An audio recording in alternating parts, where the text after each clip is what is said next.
weird. There's no one here. But I did leave a note.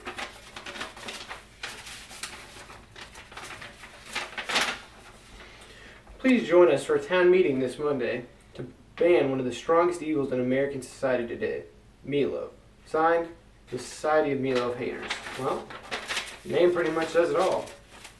Here's yet another story where people are pinned against food because of the sloppy excuse for food their parents used to give them. I mean, I have half a mind to go down there and fight for meatloaf. With a few easy skills and simple techniques, we can take meatloaf back from its tortured reputation.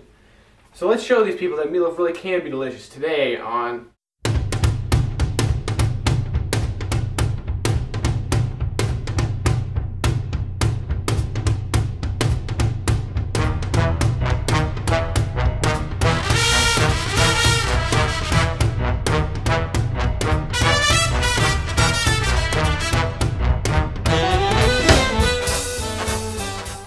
Okay, now the first thing you want to do is cut your vegetables. That means finely dicing 1 onion, a half a pound of mushrooms, and 1 bell pepper. It really doesn't matter what color you pick, it's completely up to you. Let's get started.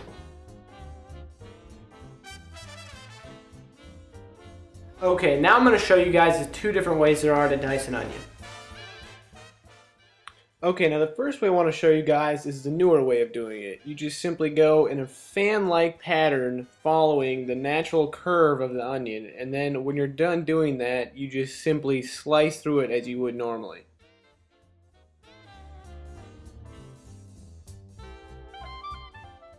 The second way is the older, more conventional way, where you make cuts through the top of the onion, making sure not to cut through the root.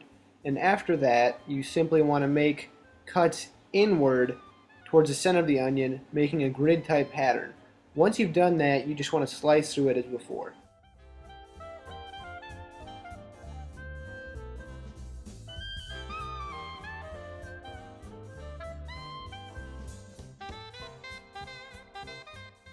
Next, let's take a look at the bell pepper. Now, as you can see here, I have a half of a bell pepper that I have cored and cleaned of any waxy membrane.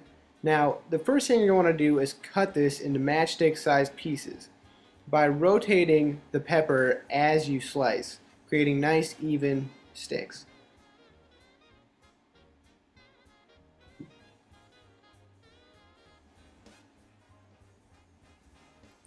Once you've done that, you're just going to want to simply grab a bundle of them and cut through them vertically, creating a nice, even dice.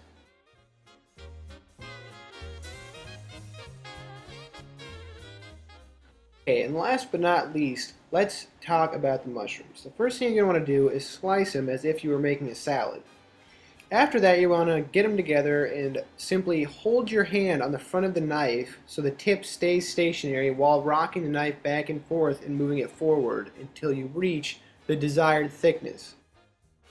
For me, that usually takes about 4 times for this particular recipe. Okay, now we assemble the meatloaf. It all starts with a pound of ground beef and a pound of ground pork. To that, we're going to add our spice mixture, which contains 1 tablespoon of dried dill, about 1/2 of a teaspoon of freshly ground black pepper, and trust me, it will make all the difference if it's freshly ground. Next is 1½ teaspoons of salt, also known as 1/2 of a tablespoon. To that, you're going to want to add 1 teaspoon of garlic powder, 1 teaspoon of onion powder, and 1/2 teaspoon of cayenne pepper, which is completely optional.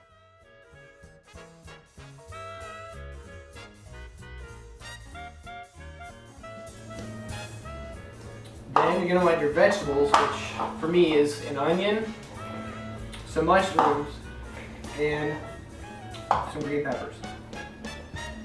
Once you have all that on the meatloaf, you're going to want to get your hand in there and really mix it up. Okay, and then you're going to want to add 1/2 of a tablespoon of minced garlic. Okay, once your meatloaf is thoroughly mixed, you're going to want to take it and dump it into a loaf pan.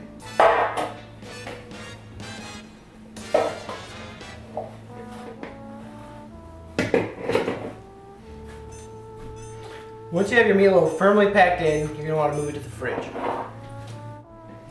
Okay, now that we've got our meatloaf in the fridge, it's time to contemplate a sauce. Now, we need something really acidic to cut through all that fat. So with that in mind, let's get started.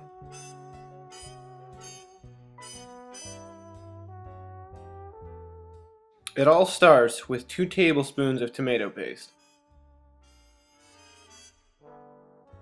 To that, you're going to want to add 2 teaspoons of balsamic vinegar, 1 teaspoon of honey,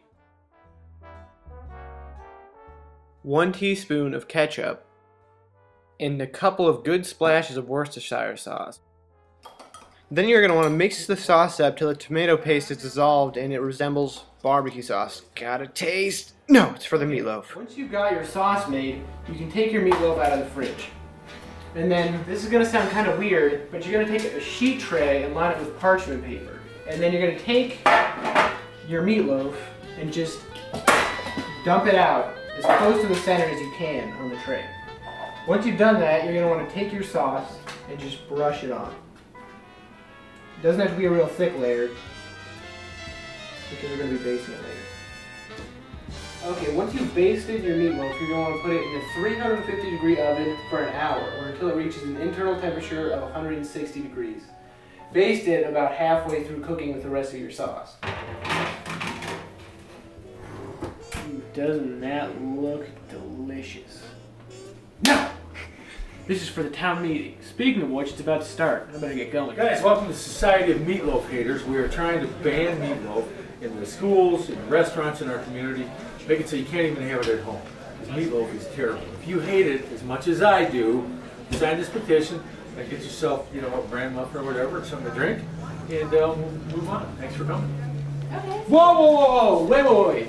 Before you sign that petition, try my meatloaf. I've had meatloaf before and no thanks. Yeah, quite honestly, dude, I've had meatloaf my grandma's made, my mom's made. It's disgusting. I'd much rather stick to regular food. Yeah, totally. That is amazing. Let's go, guys.